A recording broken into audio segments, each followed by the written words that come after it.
Josh Allen, contract extension, and he did a Zoom call.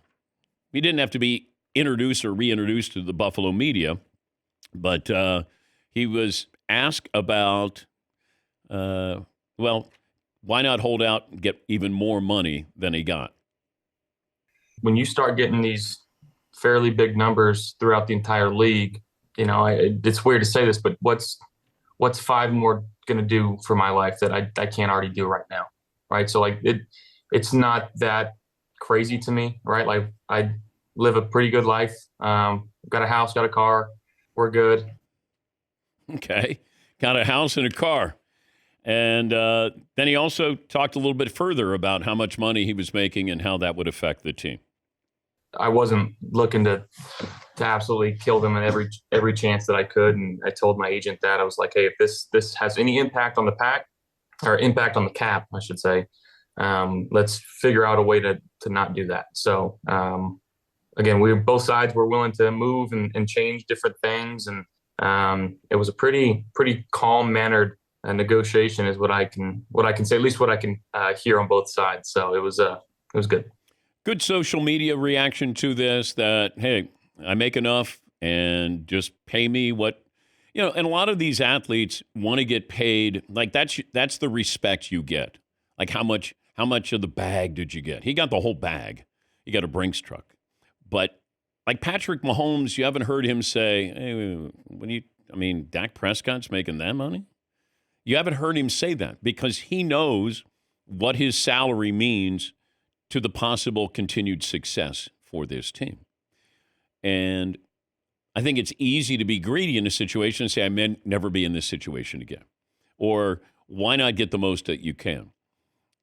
The only position I would take if I was Josh Allen is, what are we doing with the money that I might be leaving on the table? Can I be involved in those conversations? Like Tom Brady. I don't know how much he was involved in those conversations. He should have been involved, whether Belichick let him. But if he's going to kind of not sacrifice money, but he was going to defer money, then he should have been involved in, what are you doing with my money? And Josh Allen has certainly earned that right.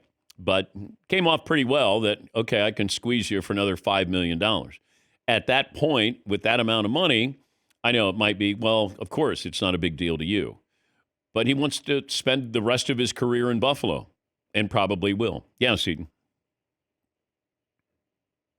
It's such a weird statement to make in a way, like publicly, because to say what's another $5 million going to do for me, it makes me feel like of two minds, where you're like, well, you're being pretty cavalier about $5 million.